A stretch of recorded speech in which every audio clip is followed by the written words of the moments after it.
Hey everybody, this is Petey from the Spinner Rack. We also have Calvin Ellis, ready to rock.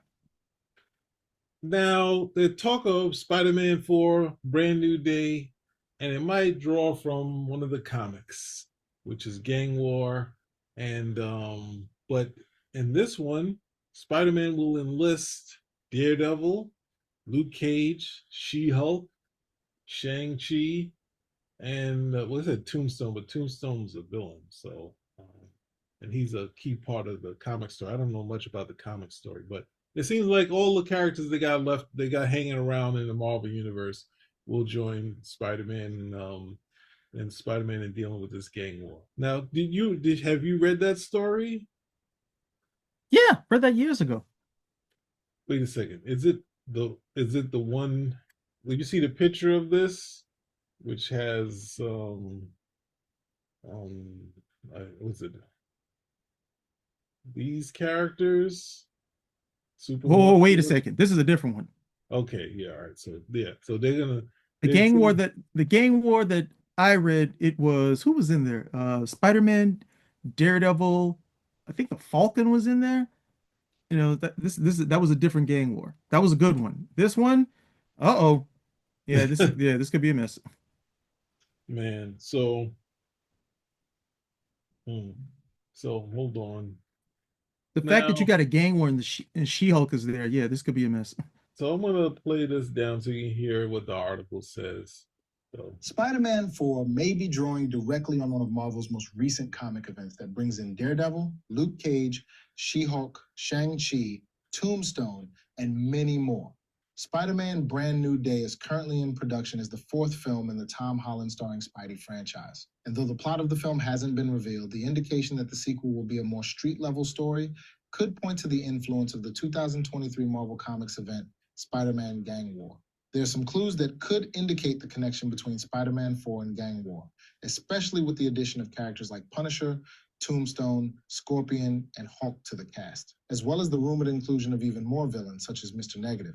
Though nothing is confirmed, the comic history of the Gang War event could offer up some potential details about what to expect from Spider-Man Brand New Day. Gang War kicks off following the wedding of Peter Parker's friend Randy Robertson. now this is from the comic books, right? This is not the plot of the movie. This is the plot of the comic book that I guess happened a few years ago.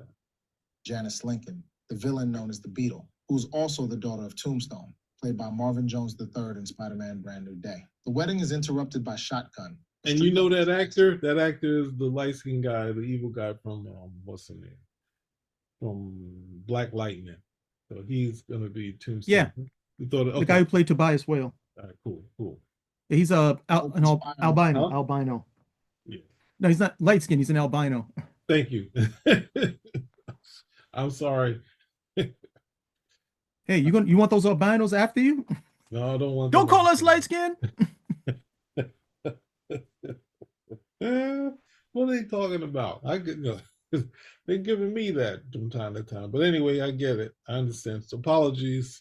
That pierces usually bulletproof skin. With Tombstone out of commission, a power vacuum forms in the criminal underground of New York City, with numerous gangs all blaming each other for the attack on Tombstone, which violated their tenuous peace. Gangs from all over the city quickly take to the streets to battle each other, with villains such as Madame Mask, the Rose, Hobgoblin, Mr. Negative, and many more fighting to claim territory. Desperately fighting against the tide, Spider-Man calls together a team of his allies from around the city to help him quell the uprising. She-Hulk, Miles Morales, Spider-Woman, and Elektra as Daredevil all join Peter's cause, with Luke Cage, who was mayor of NYC at the time, also providing support by suspending the city's laws against vigilante superheroes. Jackpot. All right. So we got a precursor. I'll only say since people at um Warner Brothers were very happy with the what they saw the Supergirl movie, and they were like it was gonna knock Spider-Man off his feet. But the fact, even though I don't buy into maybe Spider-Man and She-Hulk, even though She-Hulk and Daredevil, those action scenes were amazing. Um, I think that them packing the Spider-Man movie with a lot of characters, even though I don't like the idea of it, means a big money maker. So that's why I really brought this to the table. What are your thoughts on that? Of them bringing some of these characters that really are kind of left on the side that didn't make it to Deadpool, and now be in this Spider-Man film and be, you know, might make Making the them a same success. mistake. They're making the same mistake when they tried to include these characters in Deadpool, and Ryan Reynolds rightfully said, no, these guys don't belong here. Neither do they belong in a Spider-Man movie. She-Hulk has nothing to do with Spider-Man at all. There's no reason for this.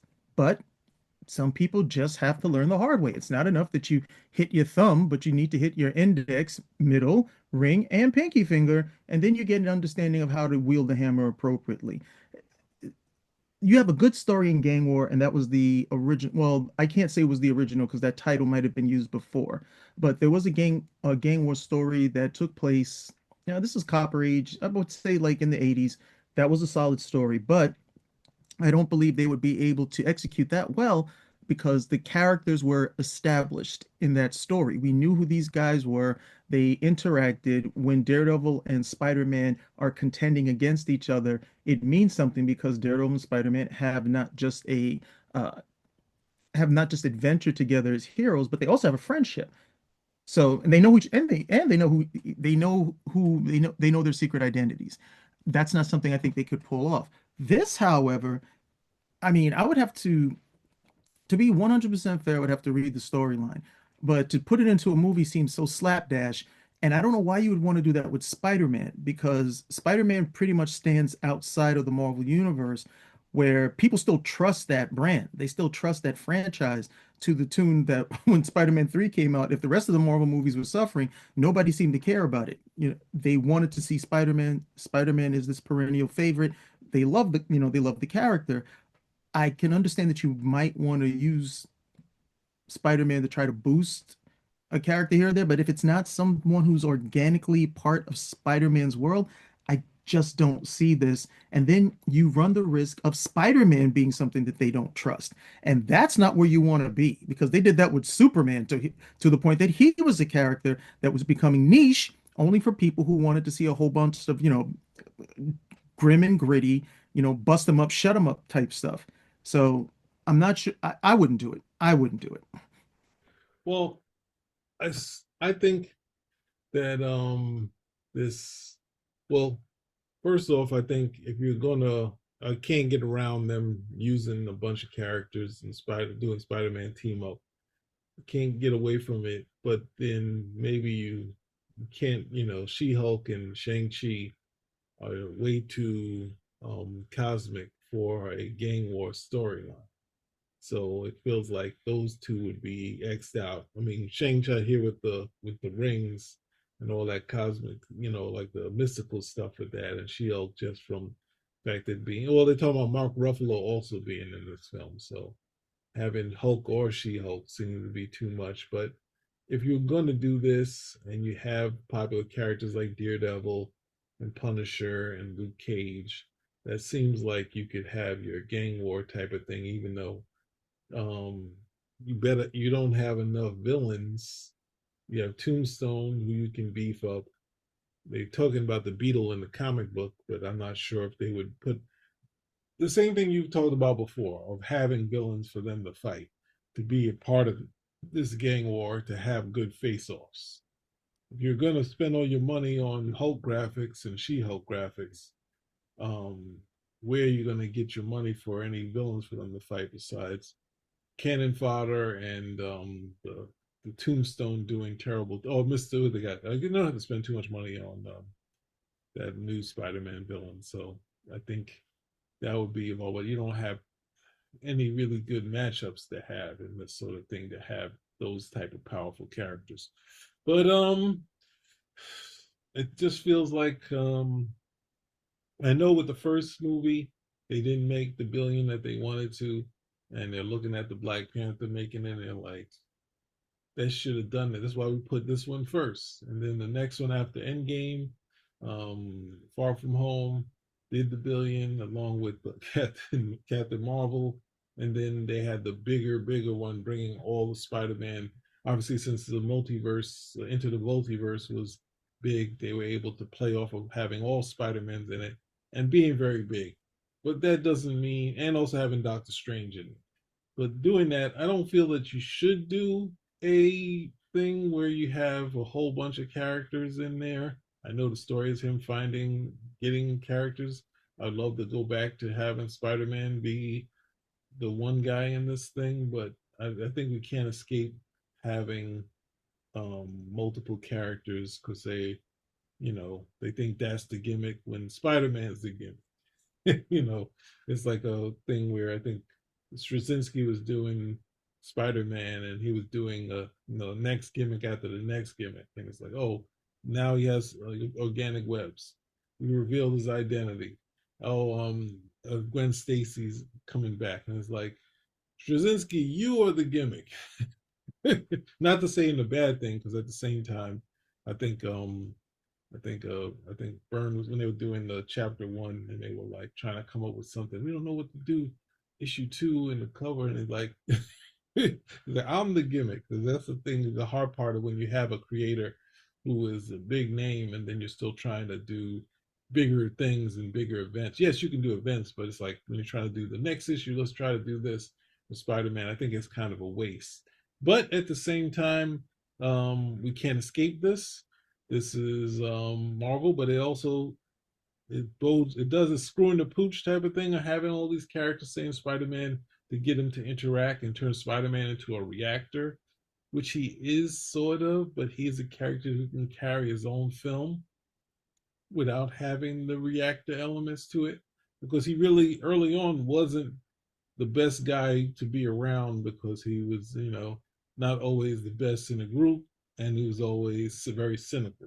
So, and that's part of the fun to the character of, and then slowly seeing the friendship of Human Torch and him take a long time to build, but as Peter Parker seeing the torch and being inspired by it. So, but yeah, it's a formula that works for Marvel. So it says that I don't know that Supergirl's going to beat Spider-Man and his amazing friends, but at the same time, I think Marvel's pushing back and saying, look what we could do. Look at what we got, and we got all these characters. And maybe it'll just be all the ground level characters with Spider-Man and not a Hulk and a She-Hulk. But that's all I can say about this. Any other last words? Spider-Man and his amazing friends could beat Supergirl any day of the week. Spider-Man and these guys, Supergirl's got a shot, and a better than average shot. Oh, this is a big statement. We talked about this last time and you were surprised, and now you laid the gauntlet. It's not a full lay the gauntlet down, but you see a road to 270 for Supergirl. You see a road to her beating out Marvel, and that would Well, be they're hard. showing us they're what they're Spider-Man is one of the few characters who can carry a film. How many superheroes can actually carry a film by themselves? Be honest. Yeah, It's like what, four? yeah, Everybody else is kind of like, hey, we can get some guest stars in here. We can do this. Even with Batman, they who can carry the film by himself. But even with Batman, they decided, well, let's try to, jazz it up a bit. We'll give him two villains, three villains, that nonsense. But it's only like three or four of them who can really do it. And Spider-Man is one of them. So when you're putting the characters in, it's not for him, it's for them. yeah. And then you run the risk. This is not Spider-Man. Okay, this is not a Spider-Man. This is not a Spider-Man movie. This is something else, or it's a movie with an agenda. Okay, but this is if I came to sit down and actually watch a Spider-Man film, don't be surprised if that's not what you're getting. And if that's what you do, if that's what you're going to do, then don't be surprised when some people come out, because Supergirl does have some things going for her. One, it's a totally new movie. Most people are not familiar with this character. They could be interested in seeing what goes on, especially if two, it ties into the Superman movie, which was successful. People enjoyed it. So those are things that I wouldn't take lightly. Now, if you start doing stuff with the Spider-Man movie and it starts to generate negative word of mouth, like it did with just about every Marvel movie, generated negative word of mouth coming out, even up to the Fantastic Four. You put Spider-Man in the same boat. He may not necessarily tank like some of the other ones did, but he will not be as successful as he could be. And then don't be surprised when he's keeping pace with Supergirl, which should not happen. I mean, like I said, I was surprised when I looked and saw that Superman's domestic take was larger than Jurassic World. I was very surprised by that because Jurassic World is an established film, definitely friendly, kid friendly. Everybody wants to come out to see it, and I'm not saying it outpaced it by like 10. Well, I almost stepped on my own thing. I'm not going to say it would outpace it by hundreds of millions, but it was over $10 million that it outpaced it. Those are good numbers. So you could be in the same situation with Spider-Man and Supergirl if you fumble this. Spider-Man is not the Man of Steel. Sorry to mix the metaphors, but you can mess it up. You can mess it up with Spider-Man as much as his brand is very, very, very strong. And then don't be surprised when you see Supergirl, looking like the net, the freshest thing ever, simply because they made those mistakes. I would not have the She-Hulk anywhere near Spider-Man. The fandom thinks that character is toxic. The actress who played the character hasn't done any favors to the character. So, and I like the She-Hulk, but I would not have her anywhere near Spider-Man because these guys are going to just have a field day with it and they thrive on negativity. And that's not something you want to see for Spider-Man. So, yeah,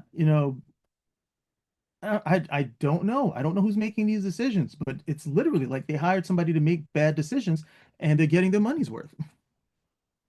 Yeah, it's it would be it would be a major insult to the Marvel universe for them to lose out and or even be even with Supergirl because well actually this would be I feel the first time um I guess no I think the earlier starts of the Supergirl that they did in what the Adventure comic books and the first series and I guess less so the second series, but it felt like it was a strong effort on the first series, and then their initial try with when they brought in Kara Zor-El in the '90s, they brought her back, so it felt like they were trying to do something, but feels like with what they're doing now, they're really going to try to do a big boost for Supergirl, sorry, Supergirl, and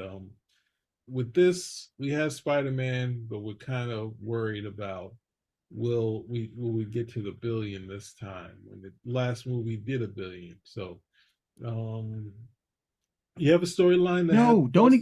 Hmm? no, don't expect to get to, do not expect to get to a billion with this film. And everybody needs to like really back off of that. The Yeah, fa yeah, That third movie had a lot of stuff going for it. yeah. And I mean, one, it was a good movie. It was a lot of fun. Uh, they had already, leaked that, the previous Spider-Man actors were going to be in the film. I went saw it in theaters. It was just a really good time.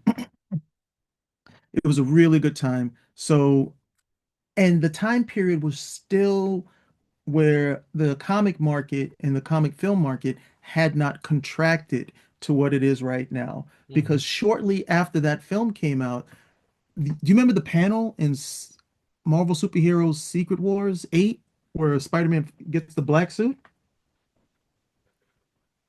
Oh no, no. You remember the issue, right? Where Spider-Man's on the Oh cover? yeah, you talking about the original one? Yeah, where he gets Yeah, yeah, it's yeah, yeah, Secret yeah. Wars. Sorry, I thought It's you thought issue I thought 8 you might have been and he said gets more the black recent. suit. Yes, yeah, got it. Yeah, I remember. Yeah. Yeah, so that panel, it's only two panels, but those two panels where he gets the black suit, those two panels sold for something like $3 million. And And that was yeah, go keep ahead. going. Sorry. Yeah, and that was based on the strength of Spider-Man's success at the box office.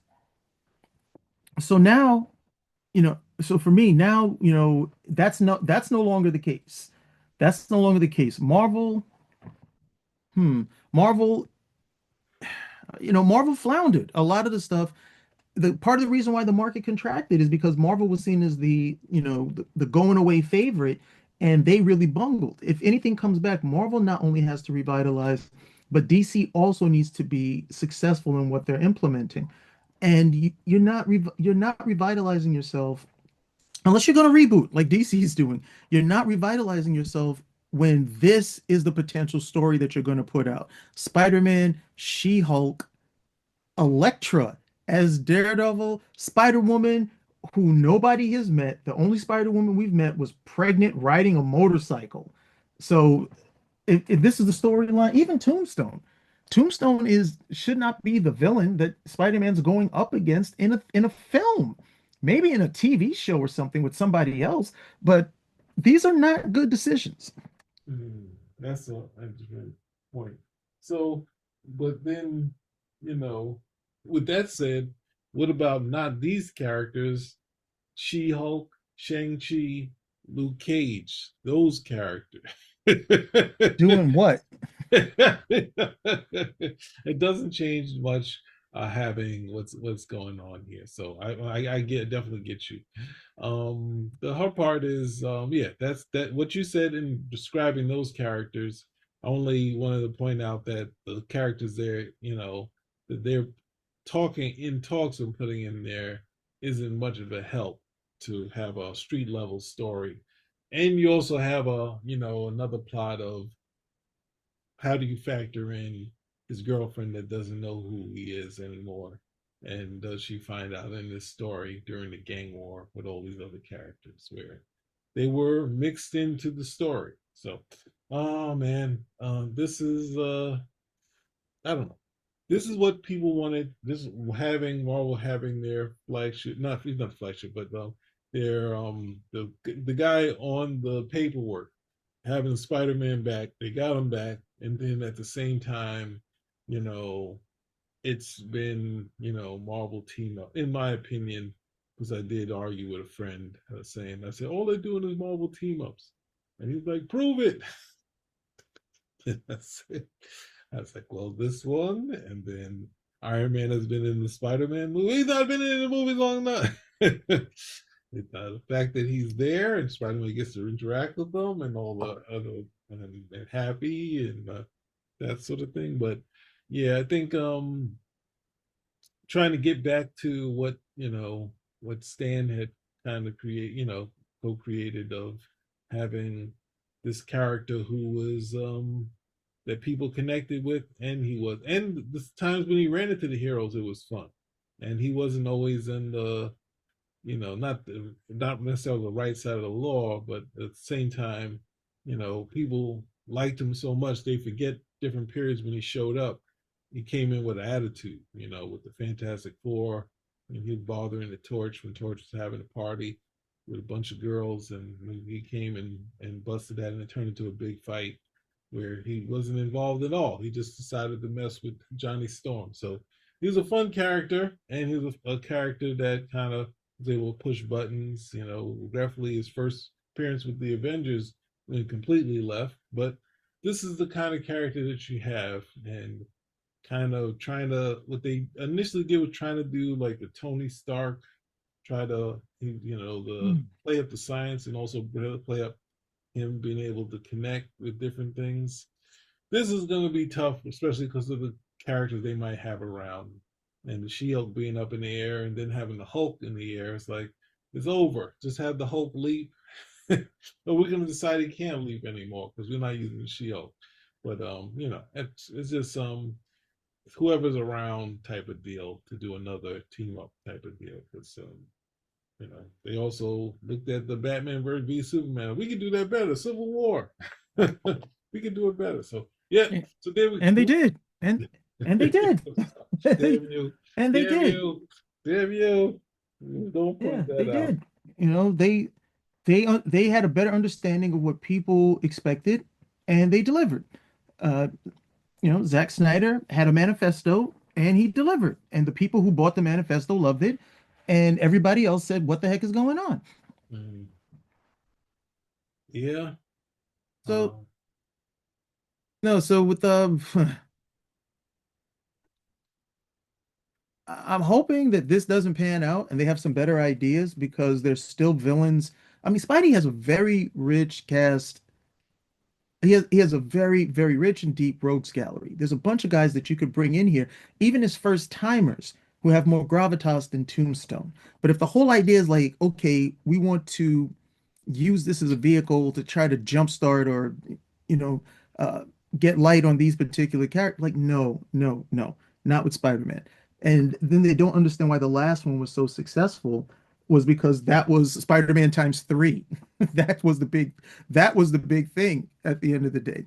I mean, I still remember it in the theater. It was such a good time. Everybody was having such a good time. It was like a bunch, it was overwhelmingly male. Okay, it was overwhelmingly male in the theater that I was at. It might have been like 98, 99% male, maybe a girl here or there, and just hanging on every single thing that happened, hooting and hollering. It was just a good old time at the end of the day. And that is what you want. You want those same guys to come back. You can't do that if you're not. I don't know. Well, I don't think they've been listening to our show, but maybe they'll get around to it.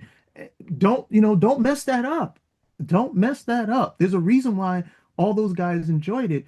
Tap into that again. You want to bring these guys back. The last thing you want is a guy like me who loves Spider-Man to sit back and say, you know what? I'm going to wait for the stream. Don't do that. That's not what you want. That's not what you want. Case in point, I went to go see, I mean, I'm a bigger Superman fan, but I saw Superman four times in the theaters. Okay. That's ticket, drink, buying this, that was money up front that everybody was making off me because I enjoyed that film. For Mhm. somebody who likes Spider-Man in the same fashion, that's what you are going to be giving up. Because every time I went with a different person. For the most part, I went with a different person. And some people just wanted to go because they knew how big of a fan I was. And they were like, hey, want to go, experience the whole thing because, this guy's a fan, he loves it. What's the worst that could happen? And then find, oh wow, this really was good at the end of the day. That's what you want for Spider-Man. Don't mess that up. Yeah, so this is just idea of a possible thing that they're doing, even though we have the tombstone locked in. We don't have all those other characters locked in, but they're all um they're all on Marvel time, so they could be utilized at any point in the process. So um there we go. We have our it's brand new day. We don't know that it's going to be Spider-Man Gang War, so it still could be a different plot. So we hope that it's not just you know um trying to shoehorn some of these characters in there that have been around the Marvel universe, and actors will be like, "Yeah, I can do it." No, I'm not, and then maybe get a full CGI She-Hulk for the entire movie with a different voice. But anyway, there we go. We once we know more. Thank you guys for the past times of our Spider-Man Brand New Day, where we are able to talk about the possibilities, the history of it, and now with the new news about possibly using the recent gang war story. And as it goes along, we will update you. But if you guys like this, like you like our first a brand new day, we then would have to go back in and review this gang war story that they're talking about. So it's all on you. Or you could just ask us to do it. There'll be a couple of you guys out there ask us. We'll do the review. So thank you guys. Subscribe. Spinner Rack is Out. out.